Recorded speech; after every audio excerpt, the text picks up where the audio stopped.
പ്രിയമുള്ള പ്രേക്ഷകരെ, നാം ഇവിടെ ചർച്ച ചെയ്യുന്നു മേൽപ്പത്തൂർ ശ്രീ നാരായണ ഭട്ടതിരിപ്പാടിൻ്റെ നാരായണീയം ആദ്യ ദശകം, പ്രഥമ ദശകത്തിലെ അഷ്ടമ ശ്ലോകം, 8ാമത്തെ ശ്ലോകം.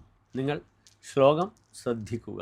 നമ്രാണാം സന്നിധത്സേ സതതമപി പുരസ്ഥൈഃ അനഭ്യർത്ഥിതാനഭ്യർത്ഥാൻ കാമാനജസ്രം വിതരസി പരമാനന്ദസാന്ദ്രാം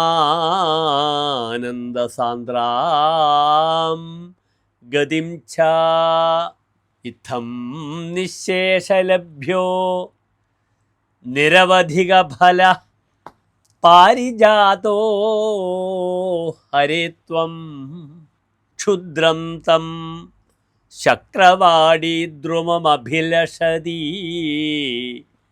വ്യർത്ഥമർത്ഥിവ്രജോയം. ഇനി ഈ ശ്ലോകത്തിൻ്റെ പദച്ഛേദം ശ്രദ്ധിക്കുക. നമ്രാണാം സന്നിധത്സേ സതതം അഭി പുരസ്ഥൈഃ അനഭ്യർത്ഥിതാൻ അഭി അർത്ഥാൻ കാമാൻ അജസ്രം വിതരസി പരമാനന്ദ സാന്ദ്രാം ഗതിം ച ഇത്തം നിശേഷലഭ്യഃ നിരവധികഫലഃ പാരിജാതഃ ഹരേ ത്വം ക്ഷുദ്രം തം ചക്രവാടീദ്രുമം അഭിലഷതി വ്യർത്ഥം അർത്ഥിവ്രജഃ അയം. ഇനി ഈ ശ്ലോകത്തിൻ്റെ അന്വയം നിങ്ങൾ ശ്രദ്ധിക്കുക. നമ്രാണാം പുരഃ സതതം അഭി സന്നിധത്സേ തൈഃ അനഭ്യർത്ഥിതാൻ അഭി അർത്ഥാൻ കാമാൻ പരമാനന്ദ സാന്ദ്രാം ഗതിം ച അജസ്രം വിതരസി. ഇത്തം ഹരേ ത്വം നിശേഷലഭ്യഃ നിരവധികഫലഃ പാരിജാതഃ ഭവതി. അയം അർത്ഥിവ്രജഃ ക്ഷുദ്രം തം ചക്രവാടീദ്രുമം വ്യർത്ഥം അഭിലഷതി. ഇനി ഈ ശ്ലോകത്തിൻ്റെ സാരാംശം നിങ്ങൾ ശ്രദ്ധിക്കുക.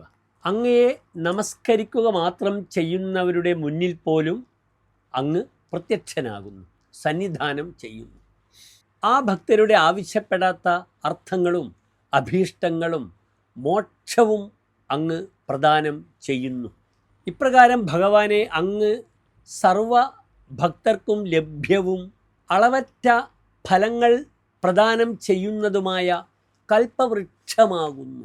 ഈ യാചകരാകട്ടെ ഇന്ദ്രൻ്റെ സ്വർഗോദ്യാനത്തിലെ കൽപ്പവൃക്ഷത്തെ ആഗ്രഹിക്കുന്നത് വ്യർത്ഥമാകുന്നു, യാതൊരു പ്രയോജനവുമില്ല.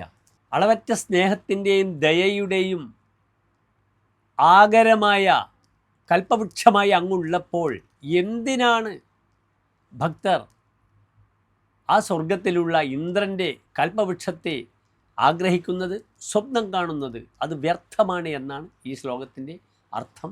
നമസ്തേ.